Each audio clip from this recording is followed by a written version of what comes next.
I think we can go ahead and get started now if everyone can hear me. Sounds good, Christian? Okay, awesome. Well, thank you guys so much for joining us this year.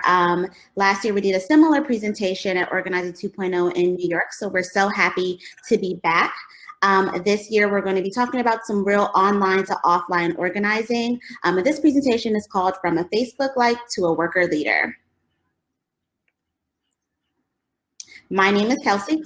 I work with Christian at Concerted Action. I'm a social media organizer. Most of the projects that I work on currently are CWA campaigns. Outside of that, I've done some political work here in Washington, D.C., supporting progressive candidates, as well as some nonprofit work in the community. And hello, everybody. I'm Christian Norton. I'm working with Kelcie at Concerted Action. I do a lot of different things, but I think my specialty is I kind of sit at the intersection between digital strategy and digital tools. So I really help organizations execute digital strategies at a really high level and using the digital tools that are out there really to the best of the ability. Those are things like Action Network or even Facebook ads, which we're going to talk about a little here, text message, things like that.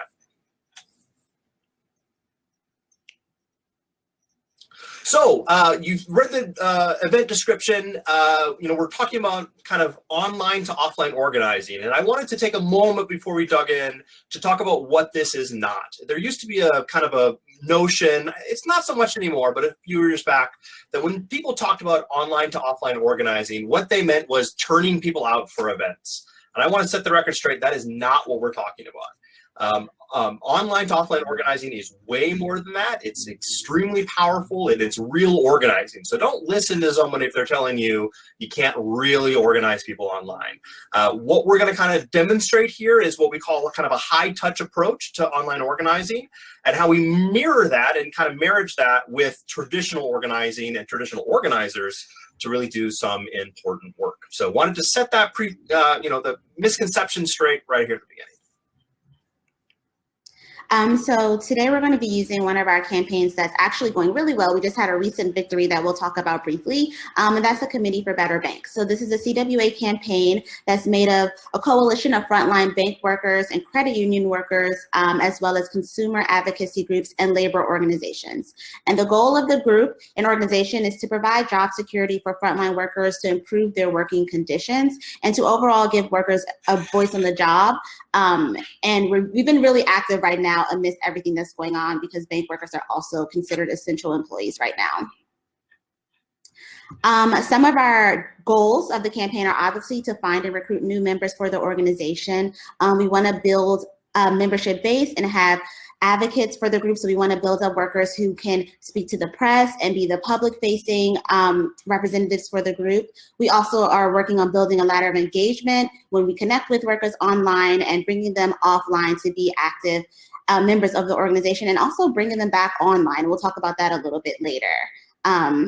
In addition to that, we've had some victories over the last year or so that have been pretty substantial. A lot of them are related to Wells Fargo. So CBB and our frontline bank workers were essential in removing the last CEO from Wells Fargo, and we actually had workers testify in front of Congress maybe a week or so before he resigned. We also were able to get the minimum wage to $20 an hour at Bank of America, which is great for workers, and it's the first bank to raise their minimum wage. And recently, we had the first U.S. bank union win in decades, and that was Beneficial State Bank. So that was literally maybe 2 weeks ago, Christian. Yeah. But that was really exciting. And it's something that we hope to do at many other banks, but it's definitely a great win, and it's one of our first unions at banks here in the U.S. Here are just a couple of images of some of our online organizers or online workers who connected with us online and now are public-facing representatives. And it was just great to see the growth of these members and how they became advocates for themselves and for their employees. So some of these photos are with, like, obviously Congresswoman Katie Porter, Congresswoman Rashida Tlaib, Congresswoman Maxine Waters. The photo in the middle at the bottom is actually at the hearing when the bank workers tried to deliver a petition with maybe 25,000 signatures to Tim Sloan asking for more accountability. He did not accept their petition in front of Congress, but it was really great to see. And then that last photo is some of the new unionized bank workers at Beneficial State Bank.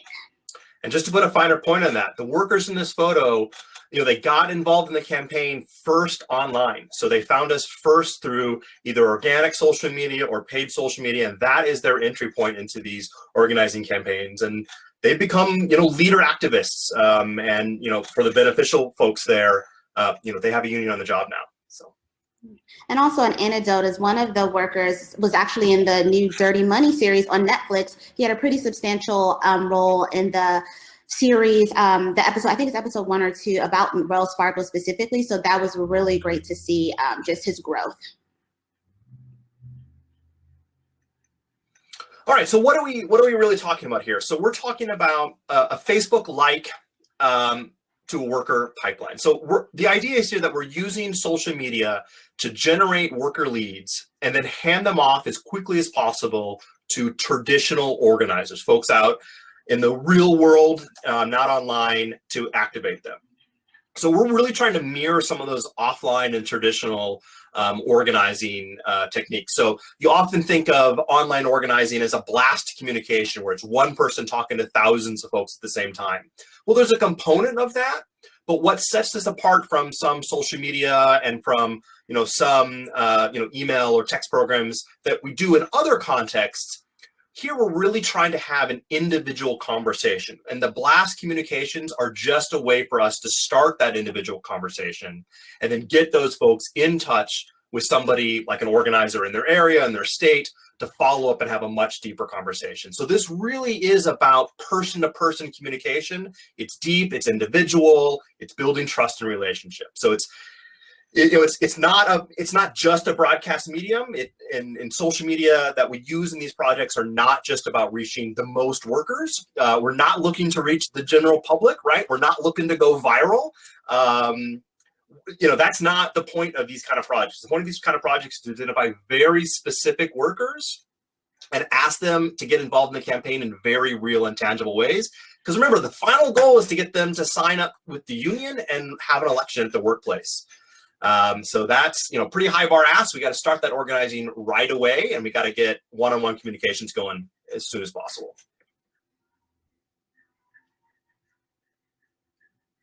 So we're going to talk a little bit about both organic and the paid strategies that we have here. These projects need both. You need to have both organic and you need to have some paid strategies. So the paid strategies doesn't mean you need to have a $100,000 budget. You don't. You can start with just a little bit of a budget, but even if you have just a couple $100s to spend a month, you're going to be able to get a lot more bang for your buck, and you're going to be able to reach a lot more workers through promoted posts and things like that. So we're going to talk a little bit about both of those. We're going to talk about the public Facebook group, a private Facebook group, and we are going to talk a little bit about the different kind of ad techniques that we use. And the last thing I put here is that the company's going to notice you doing this, right? So one thing, folks get worried about, organizing online for workplace organizing. Will the boss see it? Will the boss, listen in? The answer is yes, honestly. Like, you can't organize in a vacuum. You can't organize in private. You can't organize in secret. But that's okay. And we can talk a little bit, or we can answer questions about how we manage that. But, in these projects in Better Banks, we know that one of the CEOs sees all the ads we put up, and we get a reaction from them every time we do that. So this is a public project. And, take note of that this is something that everyone is going to be seeing at the workplaces you're targeting.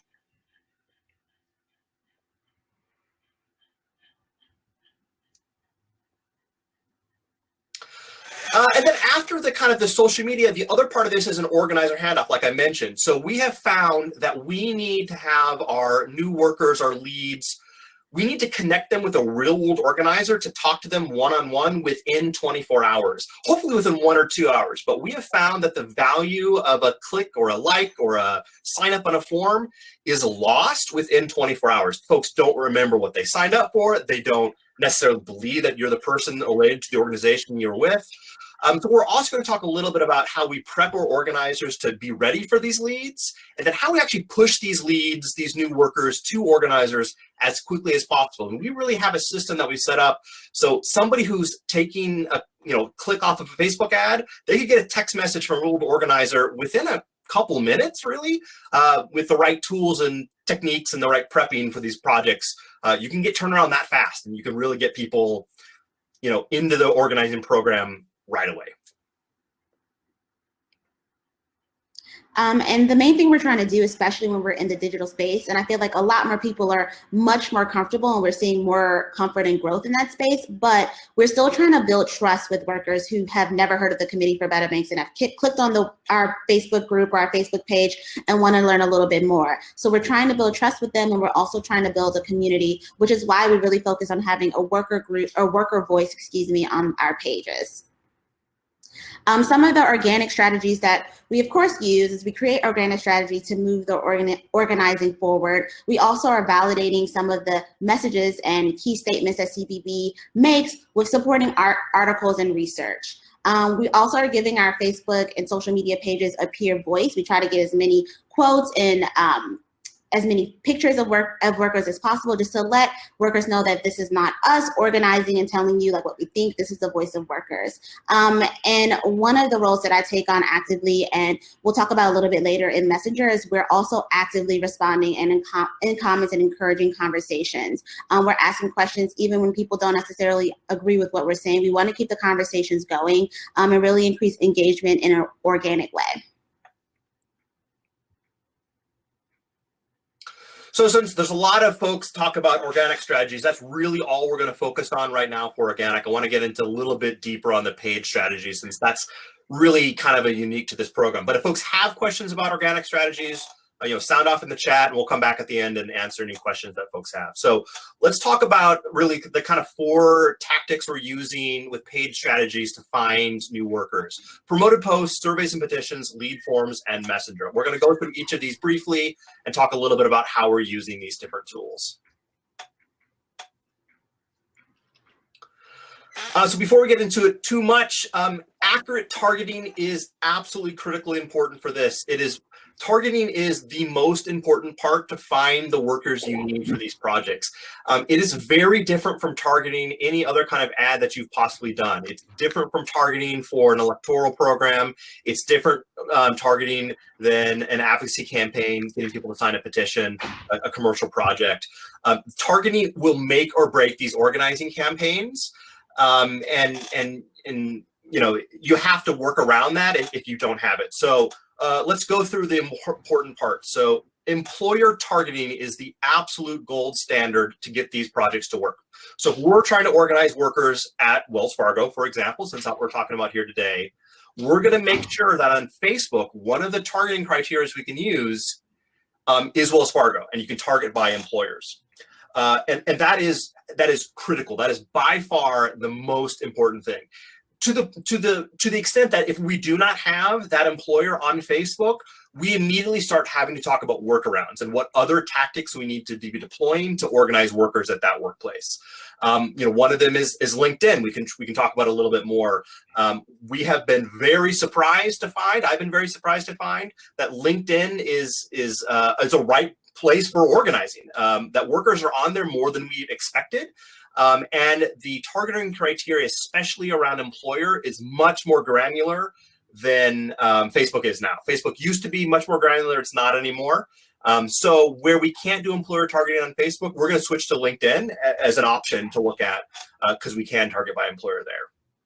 Now, if employer targeting is not available, let's say your work site is too small, or for whatever reason, Facebook is not going to allow it, you can try things like combinations of different industries. We can talk about interests and then location in geocaching, geofencing there. But those are things that are not going to work well as the employer targeting. So if we're going to do that, we need to have a lot of extra criteria that we can work around. So it's not just geofencing. If somebody tells you can run one of these campaigns just geofencing, they're just using that as a buzzword. We've done a lot of testing on this. Geofencing is not sufficient, in my mind, to run an effective paid advertising campaign to find workers at a particular workplace. The other thing with targeting you want to do, even with employer targeting, is let's set up some exclusionary targeting. So you want to exclude people that might be in the wrong industry. You might want to exclude people that are conservative or liberal, depending on what kind of campaign you're running. You may want to exclude people in some geographies as well. So exclusionary targeting is super important as well. And then lastly, as I said, geofencing, geographic targeting isn't enough. Facebook's lookalike targeting, LinkedIn's lookalike targeting is terrible for these organizing projects. It does not work. Ideological and demographic targeting is not enough either. So really, I can't stress enough that employer targeting is super critical. If you don't have employer targeting for this project on Facebook, your organizing project, look to a different platform. If you still can't find it there, then you're going to need to start layering a lot of different options to make sure that you can actually find the workers you want. With not smart targeting, you're going to spend all your money and you're not going to find any of your workers because it's going to be a needle in a haystack problem. So I can't stress enough that employer targeting, smart targeting as a backup is super important on these kind of projects. Most of you have probably already done promoted posts if you've spent any money on Facebook. One thing that we definitely recommend is having a standing monthly budget for promoted posts. A lot of times you're boosting these posts for reactions, and we've also transitioned to boosting them for messages. And we've realized that they have a lot of, our messaging ads and messaging boosts have been doing much better. But I also would like to say that I think and I'm just speaking on the top of my head, Christian, but I think that for a lot of our projects, we have transitioned away from as many promoted posts, but what we have noticed that's helpful is if a post is performing really well, it's nice to just give it a little boost to get some more engagement because it's resonating a lot with workers. Yeah, and so if you want to do a promoted post strategy, this is something you need to press. You need to sort of talk to your boss about beforehand. Whoever's the sort of the keys to the kingdom on these kind of projects, to get you some budget that you can use with some discretion, that you don't need to get every little thing approved. It's really important. So even if you convince your organizing director or political director, who's ever in charge of these programs, to allow you $50 a month to do promoted posts as you see fit, that is super important that you have that flexibility. So it's definitely worth making an argument that this is important, because it's valuable to be able to do that quick turnaround right when you need it. Absolutely. And so here are examples of a couple of posts. Obviously, this Bank of America item, I think it was a follow-up post to the announcement that Bank of America raises minimum wage, but we saw that it was just still doing really well and really resonated with workers, so we gave it a little boost. And then the second item is an example of one of our most active members, Alex, and just giving the Wells Fargo issue a voice and a face so that workers who are new to the page will align with it and understand that we have workers who are actively being public. And again, Alex is somebody that first came to us through Facebook, and now he's really the face of our efforts on Facebook. So he's came in from the beginning of a program like this and has become one of our leaders. So surveys and petitions, I'm sure you've done these on different projects in the past. This works similar to like an advocacy campaign. They are great tools to find workers. So you can set up an evergreen petition, let's say minimum wage, or let's say raises at your workplace or something that's really important. Set up a petition about raising the wage, or getting workers at whatever work site you're targeting a raise. Maybe it's healthcare, time off, sick leave, something like that. Set these up and use these. We promote these posts. We fund these petitions. But what's different about this is that in a traditional campaign, like an advocacy campaign, you might sign people up and then maybe send the blast email to them, once a week or something like that. You still need to be following up with the people that signed this petition within a couple hours with a personalized one-on-one outreach. So CPA, that's cost per acquisition. So basically, a survey is something that's going to have longer fields. So you're going to asking people their opinion on something. So the cost per acquisition, the cost per person completing that survey will be a little bit higher than a petition. Petition will be a little bit cheaper. The flip side is that you're going to get a lot more information in the survey. So you'll have to kind of decide when that is valuable or when not. So, again, on a Wells Fargo project, we wanted to have a press strategy involved in it. And so we wanted to have some data that we could share with the press as we're doing our pitching. So we thought, even though it's going to cost more to get people to complete that survey, it was worth it, and it was. So Yeah, and I'm sure that you guys are doing a bunch of surveys and petitions right now around COVID-19. And I think that, again, it's important for me personally. I help to manage that. So I'm constantly pinging organizers when 1 or 2 new signers come in, just to make sure that that pipeline from first communication to actually talking to a real person is really, really quick. And it's really keeping our organizers really busy right now. Here's an example of our petition. Go ahead, Christian. Go for it. Sure. So this is an example of the petition that we spoke about a little bit earlier, where workers came on the Hill when Tim Sloan was testifying, the previous CEO of Wells Fargo. And I think we had this petition up for maybe a week before the hearing. So we decided to kind of do it last minute and had a huge push. We had other labor organizations support it. And I think that's maybe it says 20,000 signatures at that point. But when we turned it in, and maybe have been 25,000 to 30,000 signatures within a short period of time, just utilizing ads. And we really didn't spend a whole bunch on this one, actually. Yeah, and to stress again, like 25,000 people signed this. Not all of them were bank workers, but one of the questions we asked for petition signers, are you a bank worker? What bank do you work at? If they said yes, every single one of those people got an individual follow-up, within a day. So.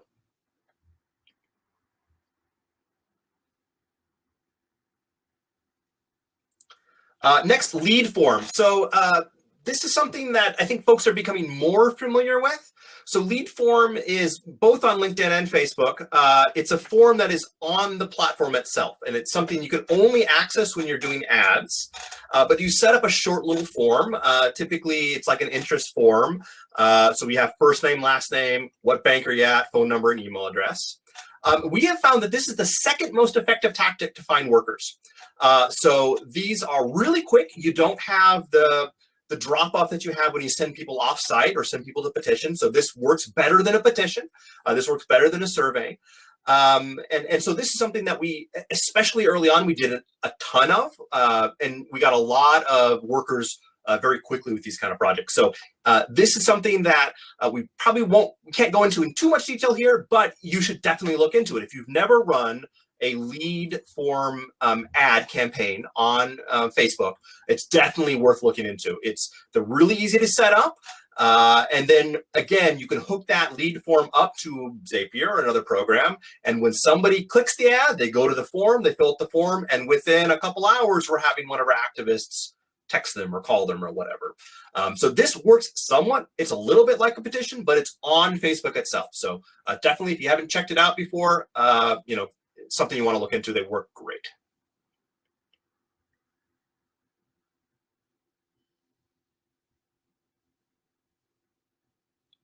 And here's an example of it. So this is a form on Facebook, right? You're not leaving Facebook. This is what we've used here. We've got that image right there that you see. That's the image from the ad. So we're using the same image from the ad they just clicked on, and then asking them a few little bits of information, getting the submission, and then immediately following up with them. For lead follow. So great. Don't know about it. One of our favorite ads and lead generation formats right now are actually messenger ads. I love doing them. I feel like I'm doing them almost exclusively just because they are extremely effective. And I feel like it's a great opportunity to start a conversation immediately with workers, and also create a safe space so that people feel comfortable talking and feel like they're talking to someone directly. Usually when we set up these ads, we will just set them up with a reply message and then get right in there and have organizers or myself go in and communicate with workers who have replied to the ad. So we usually go in and we'll set up an autoresponder and we'll delete the frequently asked questions because they usually don't adhere to whatever the ad is about. And then if you try to program your own questions, a lot of times they kind of go off topic and it shows immediately that this isn't a real person that you're talking to. So after that first initial response, I'll go in and start responding to the workers, and I'll see if I know where they're located. I'll then go in and tag an organizer and then ping an organizer with a link to that message that, hey, someone just messaged in your district. Here's the link to the message, go in there and respond when you can. Again, I think that's a capacity thing as well. So I definitely keep my eye on the messages and see how they're going. I know organizers can be really busy, or some organizers can be overwhelmed. So I'll go in and continue to facilitate that conversation. And we have a list of call to actions that we can have them do next if we don't have the capacity to interact with them. And one of them is having them join our private Facebook group, which is something that we'll talk about a little bit later. And when you set up these messaging ads, you kind of get an array of responses. So this first response was someone who clicked on an ad and we're like, hey, you know, may have been a generic ad. What, do you work at a bank? Are you a bank worker? It's like, hey, Carolina, what bank do you work at? And she sent us a lengthy response and was really willing to share. She's obviously someone that we wanted to get to an organizer very quickly. And then you see the second example, it's kind of short and curt answers. So we're just always trying to keep the conversation going and hopefully having a next step to them. If it isn't necessarily getting on the phone with the organizer, we can invite them to the closed group to connect with other workers at their bank.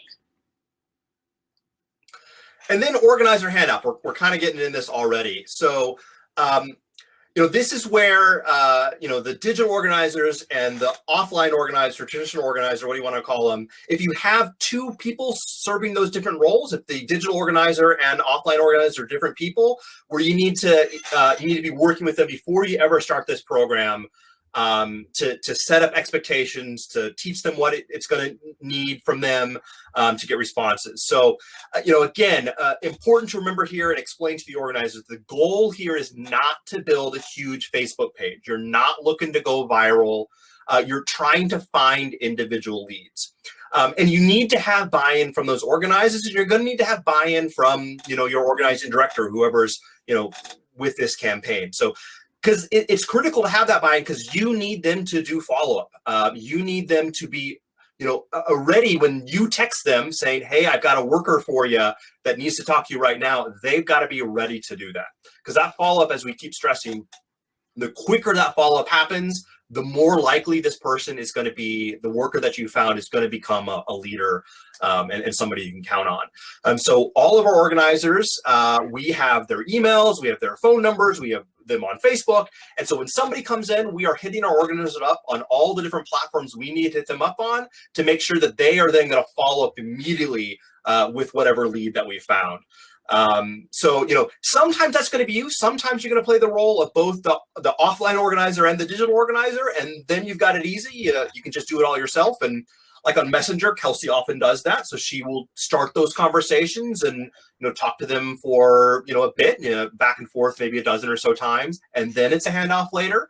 But often, if you're not going to have that role, if you're going to have those organizers that you're working with, you got to get them bought in. They have to know that you're going to text them at odd hours, and you're going to need them to respond within an hour or two. And they have to know that if they do not follow up with a lead you get them in about 24 hours, they're not going to hear from that person again. Yeah, and I would also add that it's been refreshing now with the growth of digital organizing that organizers are actively looking to be pinged, you know, in messages. So they're like, you know, are there new leads coming in today versus maybe last year when we had to re-ping them, hey, I tagged you in this message, or I signed this message to you. Can you go in and, you know, double check? So it's great to see the change in that, and that traditional organizers are actively participating in the digital process and want new leads from social because they're so great.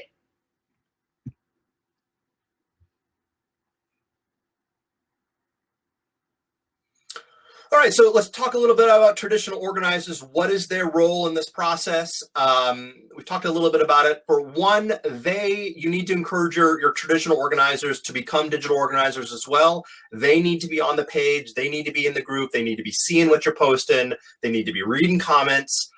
They need to then engage people, right? That's the second step. They've got to be willing to get in there and comment as well. They need to be willing to talk to people on Messenger using their own Facebook account. 3, they've got to be willing to follow up right away through Messenger, through a call, through text message, whatever it's going to be. And then 4, you need to empower your traditional organizers to have a next step ask. So once they have that conversation, you know, may go for a while, may be short. What's the next thing that organizer is going to have them do? Do you have a petition that the organizer can then give them? Are you going to invite them to a worker call? Is there a town hall? Do you have a worksite action you want to get them to show up to? Or a closed Facebook group, which we'll talk about in just a minute, to get them back online and engaged in the campaign in a new way.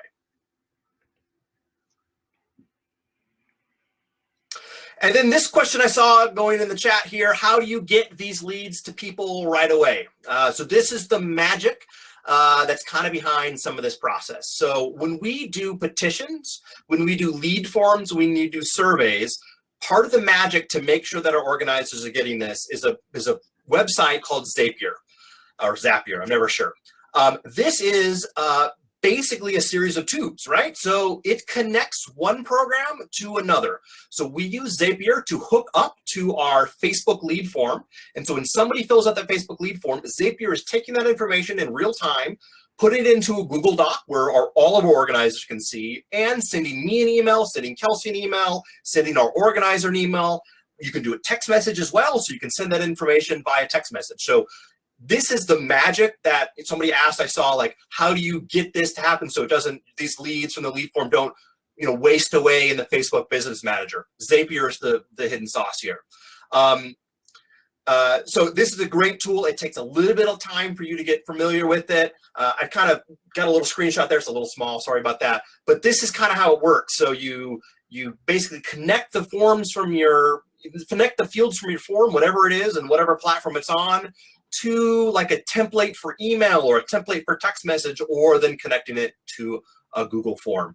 A little bit about Google Docs. We like to use Google Docs with our organizers because it's digital, and let's be honest, organizers need, an offline organizer is going to be super busy. If I'm asking them to follow up right away, they need this to be easy, and sometimes getting them to go into a traditional organizing database is too much to ask on that first follow-up. So we feel like Google Docs is another good tool. It's like the midpoint before we put people into the final organizing database, which there's a bunch out there. But yes, so this is kind of the magic behind the scenes, is some of the magic behind the scenes, that we make sure that any form that we have where somebody's submitting it, that information is going to organizers, going to this Google Doc, going to me and Kelcie and whoever else needs to see it. So check it out if you have not heard of it before. And Christian, do you know the price point of Zapier? Is it pretty reasonable? Yes, it is. So there's some Zaps with some programs that are free. You don't need to pay anything. The one for both LinkedIn and Facebook lead forms, it is a paid product. It's fairly cheap. It's maybe $20 a month, something like that. And I believe we have just a basic account, and we've never needed anything fancier than that. I think there are fancier levels, but a lot of it is available for free, but lead forms are not. But it's a reasonable product. Nice. So after we engage with workers and we're actually bringing them back online. So something that we've noticed that's been really helpful, that we've activated with the Committee for Better Banks, we actually had it for a while and we reactivated it, and it's going extremely well, is our closed Facebook group. We realized that that's a great next step after initial contact with workers, because we're immediately introducing them to a safe community of workers that they can connect with. We found that it's a lot less intimidating than maybe just hopping on the call directly with the organizer. They're still trying to fill out what we're doing and who we are. And in this group, we get a lot of feedback from workers that we're allowed to then transition to our public pages. And we get a lot of information that we use, and we're allowing them or connecting with our workers and helping them craft our messaging that we're sharing for our petitions, for our surveys, and for our public pages. The goal of the Facebook group, like I just said, was to build community. It's to receive immediate feedback from workers. It's to encourage workers to ask questions and share what's happening at their locations. And it's to turn maybe passive, not quite engaged workers into members via this community. Here's just a screenshot of our group.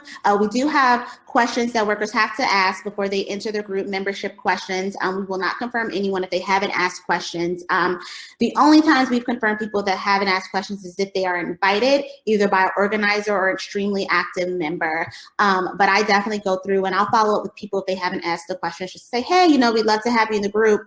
Can you fill out the questions? It's definitely a vetting process. So we'll all kind of look at who's asking to join the group, just to make sure there aren't any upper management or HR people trying to join. We actually recently had someone from top HR of a bank trying to join, and one of our lead organizers recognized that and just deleted that request. So it's definitely monitoring that private Facebook group and making sure that it continues to stay a safe space for workers. And here are examples of some of the posts that workers share in the group. it ranges from funny memes to like roll calls to a lot of, we've had workers share their experiences, especially right now, what's happening at the different workspaces across the country and how there's no uniformity at some banks with COVID-19. So workers are sharing their stories, and there's 20, 30 comments of workers giving feedback and sharing what's happening at their locations as well. Another thing that we started with the Committee for Better Banks that was extremely helpful was a social media committee. So again, a lot of times when you're posting organic content, you might not get the type of engagement that you want on there. But we had a lot of active bank workers who had an opinion about the items that we shared, one, and two, wanted to get on there and engage with workers, and again, have this peer voice on the page instead of having the Committee for Better Banks responding directly to comments on the page. We started the social media committee, and we have a closed chat. We also talk offline a lot, and it has been, I help manage the committee, and it's been extremely helpful. These workers are actively looking at the news, and a lot of times they'll be up at 3 a.m. and they'll send me a news article that's great for us to share the next day that I hadn't even seen yet. And it's just been extremely helpful at making sure that our messaging is correct on the page, and that we have this peer voice actively engaging. So I'll ping them and say, hey, can you guys go in and comment on this post? We got a lot of engagement. Can you just respond from a worker voice so that it definitely seems more authentic? And it's that peer voice. And it's also a great way to engage members who don't necessarily work for Wells Fargo or don't necessarily work for Bank of America, but they're actively trying to improve the finance industry. So it keeps them busy and active, and it keeps them engaged, and so we don't have any drop off from some of our best workers. I guess we could transition into questions now, if there are any. I think Holly's been tracking some of your questions. So Holly, we're ready when you are. Yeah, just hopped in here. Hi, everyone. I'm Holly. I'm the moderator for this session, so I've been keeping note of all the questions. Feel free, if there's any missing context from the question, because it was from earlier in the session, just drop that in the chat and I can clarify. So I'll go through these in the order they came in. Had a question early on from Emily Levy. Is there a specific ad type you're using for petitions and surveys? Sure. I think by ad type, you're meaning like a video or a carousel of images or a single images. If that's what you mean there, we have done more testing with single image ad types. We have done some video. I'm kind of infamous for being a video skeptic. I think it's too costly, but I'm in a minority there, so disregard that if you'd like. But yeah, we do a lot of testing, and this is another point, right? So when we're doing ads, I'm not running one version of an ad. We're running 5 versions of the ad simultaneously. We're changing the headline, we're changing the image, we're testing different things. But for ad type, typically we're doing single image ad, in the Facebook feed. The other ad type that we do a lot of is the promoted post, which is a little bit different. It's similar, but a little bit different as well. We've tested some other ones, but I think those are the ones that kind of work the best. All right, great. This one from Emily Doral. On average, how many organizers do you typically have personally responding to people who engage? This was also from earlier in the session. Sure, I would say, specifically when we did the message in ads, because we had to go in and make them all moderators to make sure that they had access. We have 6 organizers who are moderators, but honestly, there's 3 to 4 that are the most engaged there and just are the most digitally savvy. So a lot of times I'll kind of start with those organizers because I know that they'll jump in there quickly and get the conversations going, and then they'll pass them off if necessary to other organizers. But typically there's 5 or 6 that are being assigned, and then there's 3 to 4 that are actively going in. And you can set this up differently. Like one other project that we're working on, it's by region of the country.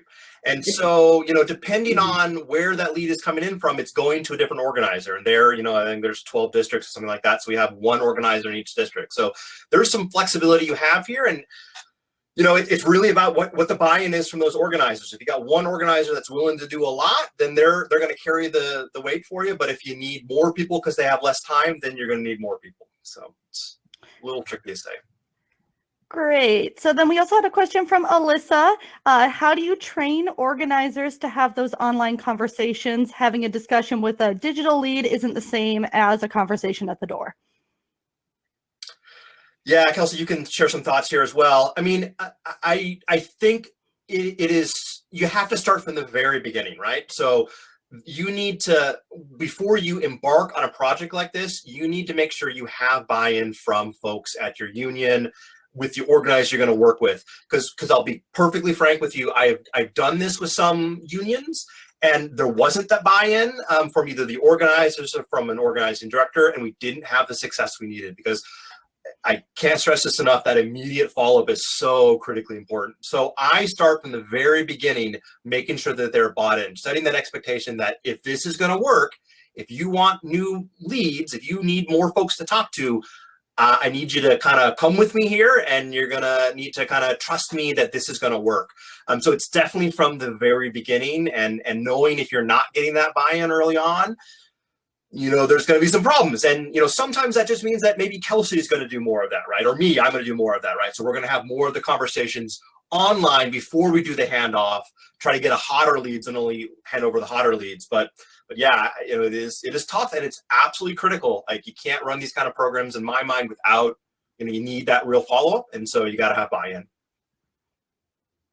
Yeah, and I think we've seen that growth with the Committee for Better Banks. So like I mentioned earlier, we didn't have, it was maybe me and Sol, which was our previous digital organizer, just going in and responding to everyone. And then we developed this relationship with organizers that started wanting to get these new leads because the online leads were doing so well. These were the online leads that were coming to the Hill to testify in front of Congress. So they realized that these leads are really great. So then there was this energy behind getting into the digital space and starting these conversations. And so again, we started it like just me and her type of situation, and then it really grew. And now I'm like, I need to be on here getting them more leads because they're actively looking for them. And that was just a growth process. All right. Had a question from Emma on the Zapier tool. How confidential is Zapier? Oh, that's a good question. So we have not ever had any concerns with that. I will be honest, that's hard for me to answer. We have not had any, confidentiality issues with Zapier. And that's not really a concern we've had to address before. We have had problems, with confidentiality questions on closed Facebook groups. So that's why we're so careful about who we let in. But you're going to have to make a decision. These big tech companies, do you trust them?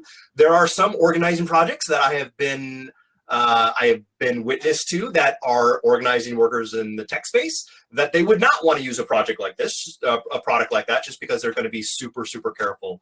But from my experience, we've had no problems using Zapier or Google Sheets. So I feel pretty confident that those are, doing the work we need them to do. And so this one was earlier, I think the context was talking about Facebook groups from Alyssa. How much success do you have moving workers to the closed group, and what's the hook to get them there? Sure, I can jump in on that. I think we've had a lot of success, again, as a next step from an initial contact. So I think our workers who are excited and are ones immediately, of course, the Facebook group is like not an afterthought, but we've realized that some of the conversations that have dropped off or gone a little cold, or you see some of the examples that we show where people are just sending one-word responses like, I work for Wells Fargo. I remember we did a huge campaign and we got a ton of new leads when an article came out that Wells Fargo's HR department had these 3,000 backlog of complaints that are worker complaints. And we kind of just created an ad like, hey, do you think this is one of your complaints? Have you ever sent a complaint to HR and you didn't hear back? And we just got a bunch of respondents just saying, yes, I did. Maybe they weren't as lengthy and we couldn't really probe them. We're saying, well, a lot of workers are sharing this experience. Join our closed Facebook group. This is a closed community. You can share your experiences and connect with other workers. There may be some workers that are in your area there. And it goes really well. I haven't seen anyone say no. They may not necessarily do it, but I think a majority of them are eager for that to be a next step versus hopping on the phone with the organizer if they're not completely bought in. And I think after joining the group and seeing that it's such a large group of workers in this group that are communicating, then they're ready to take other steps. And remember, it's just one tool. It's one of those follow-up tools that we have. So some folks are, closed Facebook group is that next step after a conversation. Sometimes it's in lieu of a conversation, but other times it's more traditional organizing steps like, attending a worker meeting or signing a petition or doing a workplace organizing project. So it's just one of the tools that we empower our organizers to have to keep folks activated. And, it's going to be different folks are going to be willing to do different things. So it's, it's not a one size fit all, step. All right, this question from Emily Sanders, I think also in the context of the Facebook groups. How can you tell which leads are strong enough for a phone call and which should go into a group first? Do you have custom questions on the lead form for this?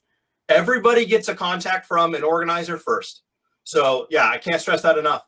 If we want to engage them, we're at least reaching out from an organizer first. That could be a text message, that could be a follow-up email, that could be a phone call, but every person we think is a possible lead is getting that follow-up. Can't stress that enough. That is absolutely key to this kind of a program.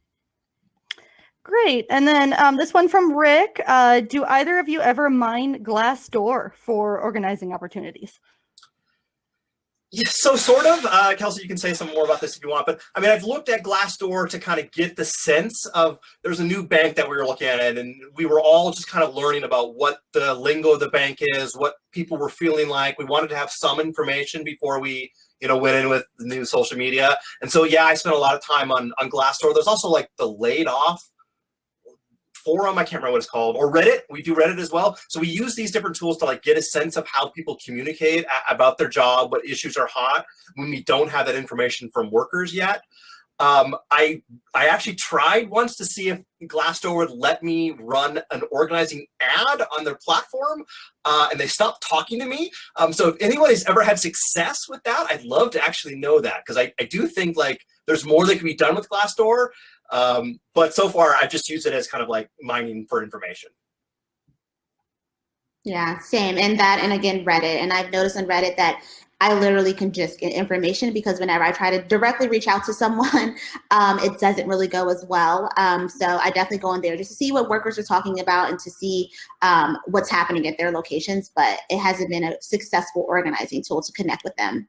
All right. Do you guys know, will the slides be made available after the presentation? Yeah, so I think it looked like we could follow up with everybody who was in this room afterwards with an email. And is that right, Holly? Yeah, that question came up in my last session, and I believe that was the answer. As long as people signed up through Sched, you should have access to their emails that way. Great. Yeah. So we will send an email to everybody then with a link to the slide. Then, the other way, if you want to get a hold of us, you can reach out on Facebook. We respond on Facebook, obviously, or, reach out to us directly through our website. We can talk to you more then, but we will make sure that we can get the slides available to folks some way. So. And I'll drop my email in the chat now, just in case. I saw some people didn't sign up via Sched, so I'll do that, and we can definitely send it to you. All right. And I know we're a little bit over. I'll have to be hopping off for my next session in just a couple minutes here, but I will go ahead with Leslie had a question. Tell us more about the specific asks to get workers from interested online to one-on-ones with organizers. Yeah, I mean, we've done several different things. We've tested a lot. Honestly, it kind of depends on how aggressive you're going to be in that first conversation. So there's been some conversations, getting a little feedback there, sorry. There have been some times where we've had kind of an aggressive ad where it's something like, sign up if you want to join the union, right? And so that is somebody we feel like we're going to connect them right away. That's it. We're going to get them inactive. We've tried softer asks as well. So the ad would be something like, do you want to improve your workplace? And there, we're asking for maybe more information in the form. And then that first organizer follow-up is going to be a softer pitch. So we've tested both. They work in different contexts. So it really kind of depends on, your comfort level, and then, how you're, making that ad, what's the message in the ad that you're using. I think both tactics can work, be aggressive, be softer. So. All right, here, one second, sorry. Oh, I scrolled too far up. There we go. So this question from Veronica, do you find video doesn't perform as well? Yeah, so I said that, didn't I? I'm kind of famous for being a video skeptic. Like I said, I know I'm in the minority on that. It just has always felt to me that to get a video that is even of quality that you can use in an ad costs so much time or resources that I've never seen it perform significantly better than a single image, which typically we can turn around much faster. So it's not that it's bad, it's just that, in my opinion, the cost benefit has been, it's been not there on video. So Kelcie, you may have a different opinion on this one. Yeah, I mean, I love videos, but again, it's that turnaround time. And I think a lot of the ads that we currently are running and run usually are pretty time sensitive. So we'll start working on a video and then we need an ad up within the next day. It's much easier to create that standalone image than a really quality video, because you don't want your video to be, you know, not great, because then it won't be as engaging. So I would love to do more videos, but I think it's really just a time thing to make really great quality videos. But if you have that resource, you know, at your organization, and you have someone that actively does that and does it well and quickly, then I think that it could be a great resource. I think we don't use them as much, so we don't know as much about them. All right, great, guys. I will need to be hopping off here, unfortunately, to get to my next session, but thank you so much. I know there are a few more questions in the chat. I'll totally leave that up to you guys if you'd like to address a few before you need to take off as well. But thank you so much. It was great. Thanks, everyone. Yeah, I'm willing to stick around for a few more minutes here. I don't know exactly where we're in the chat queue. You know, Kelcie, stick around for as long as you want as well. But if folks have a question that wasn't answered, you know, let's chat. So type it again if you would please, and you know, we'll tackle a couple more if folks want. If folks need to leave, feel free to leave as well. We're kind of wrapping up here, so I'll stick around for as long as folks want. I can read a question, Christian. Here's one from Robert. He says, for the handoff, do you need to build up to a phone call with text first, or can you call folks straight away? I'm wondering how you balance best practices of face-to-face versus phone calls versus text with folks mostly willing to respond to text but not a call. Yeah, that is really interesting, and that is something that the offline organizers struggle with, right? To know what the right thing to do there is, and we see both, right? So some organizers just feel like that they want to just do a call right away and that they've had some success with that. And then they'll just call like as the first ask, because they feel like if folks get a text from folks they don't know, they might not respond. Other organizers have felt the exact opposite, honestly, that they feel like, let's text a couple times first, they'll get back and forth, and then follow up. I would say that both text and phone seem to work better than email. Email as a next step doesn't seem to work best. I would say but better than all of those is Facebook Messenger. If they started on Facebook, keep them going on Facebook Messenger. You know, then, you know, text and phone are kind of next, and then email has typically not been a great way to follow for next point of contact. Yeah, I would definitely agree. And I think that like one of our organizers that I thought of about phone calls that would call immediately, she has been organizing for a really long time, and she's very aggressive in a great way. She's an amazing organizer. So I think it's also depending on the organizer and their style of communication that they prefer, because she does great with phone calls, and I would personally prefer to stay in the digital and text space. So I think it's really just what works best for organizers in terms of how comfortable they are with each type of platform and communication. Another question was, Christian, you said companies will notice you're doing online organizing. You can't organize in secret. How do you manage that? I just want to say that again, like you can't organize in secret. And if your organizing director is worried about the boss seeing what you're doing on Facebook, you know, that's not a good sign, right? You can't organize in secret. You just can't do it. It's just, you know, it doesn't make any sense. You know, you have to be out there as an organizer for workers to connect with you. And the example I mentioned earlier is that there is one bank, whenever we run an ad, we know that is it the CTO or the CFO? One of the C-suite level folks sees all of our ads. I don't know if they're just following us. I haven't figured out exactly why they're so interested in it, but we hear about it. We hear about it through the pipeline, through the union. So, you know, this is a public platform. Folks need to be comfortable with that. You know, our company's name is Concerted Action for a reason, right? I believe that digital organizing, Facebook, that is concerted activity, and I believe that is protected under the labor law. I am not a labor lawyer, so you know, talk to your own. But my belief is that the work that we're doing is truly, you know, concerted activities, and that workers should feel like they have some protections of the labor law. We know it's not as strong as it needs to be, but you know, it's tough. It's tough, but you know, I think you have to do it, and you know, there's got to be some risk you have to be willing to take to get out there and reach workers. So I hope that answered that question. If not, you know, try again, and I'll try different. So.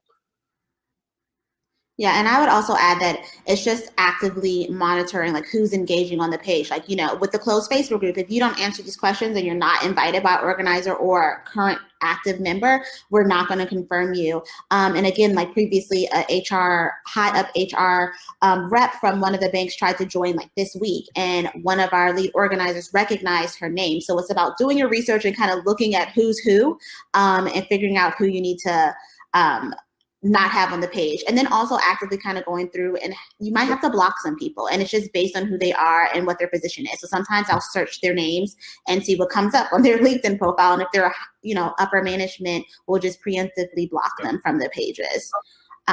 Here's another great question. It says, how would you target on Facebook isolated workforce, like delivery workers, home care workers, keywords, layering? Oh yeah, that's tough. So I would actually, right. Let's try to talk about a real example. And that is really tough. So since it sounds like there's not going to be like an employer name that's broad enough to find on Facebook, you might be able to look on LinkedIn. It's possible that there'll be more options. LinkedIn has just a ton more options on employer targeting now than Facebook does. It didn't used to be that way, but you could try there. But yeah, you're probably going to need to do industry targeting. And then you're going to need to do, you know, probably going to want to do some sort of issue interest targeting as well. So you're going to target folks in the particular industry who are liberal and who are geo-fenced around whatever city you want to organize it in. So you're going to need to layer those on. The other thing I would do is that make sure the ads are going to self-select the people that are clicking it. So you want to be really bold in the ad that this is for delivery workers, right? That needs to be totally clear. So the folks that are going to click on it, they're clicking on it because they see the ad is about delivery workers. So I would try to use the ad as another filter then, and be really kind of explicit about who you're targeting. And you know, that's actually something we didn't say in this, which maybe we have to add a slide to this at some point. Where we can, we use images of storefronts of the organizing location. So if we're organizing a bank, we might use a free to use photo of a bank, you know, that people are going to recognize. Same thing, Amazon warehouses. I know they've done this in this project as well. The photo of the Amazon warehouse that you're trying to target would be the ad photo. So people who work there are going to know exactly what it is, and it's going to be really, you know, resonant and selling it to them. So. Yep, I agree. We were actually dealing with that this week when we were working on a petition, and I decided for the image within the petition, we didn't use a specific color, but for the ads, I decided to use the color of the bank, like one of the main logo colors of the bank, just to catch those workers' eyes, especially because it's a smaller bank and it's a little bit more difficult to target workers there. So actively kind of playing with the colors and the color scheme that will catch their eyes as workers, and having a photo of that location, it's extremely helpful in getting some really great leads. We do have one more question from Emily. She says, how do you deal with people who don't list their employer on Facebook? Yeah, that's tricky. You know, ultimately, it's going to be really hard to reach those folks if they don't have any sort of industry or employer information.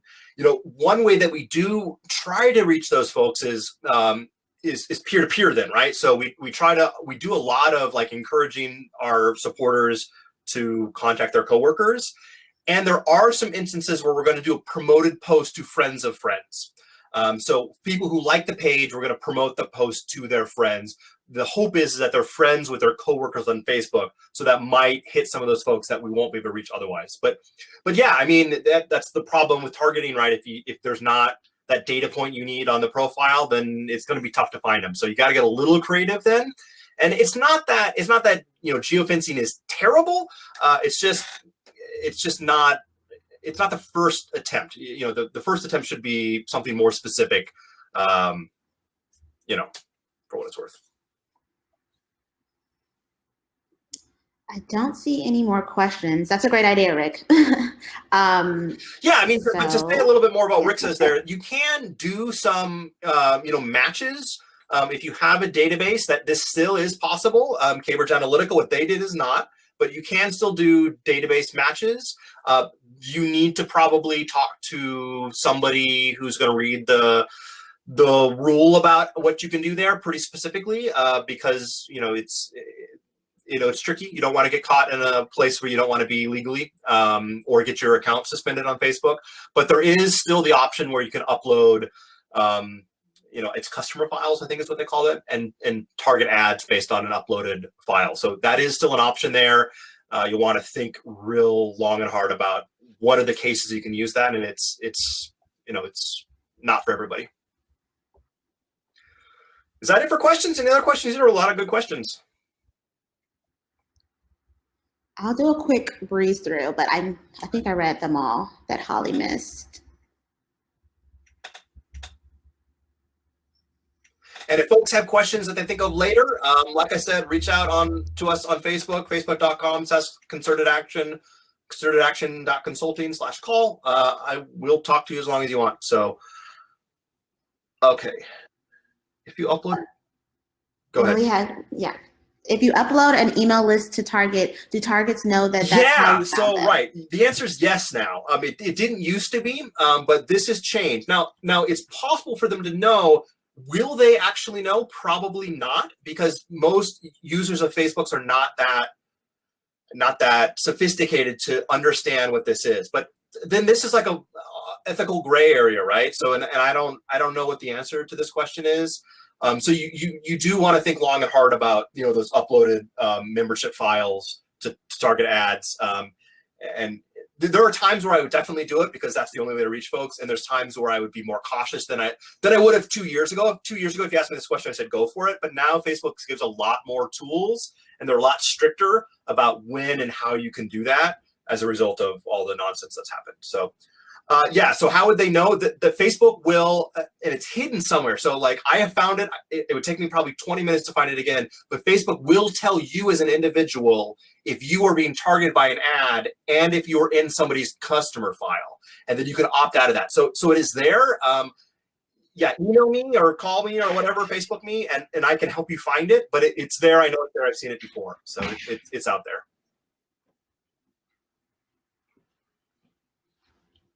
All right.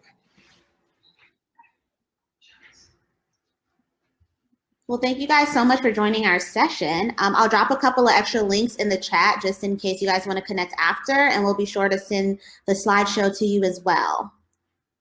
Awesome. Thanks, everybody. This was great. Stay safe, stay healthy. Thank you.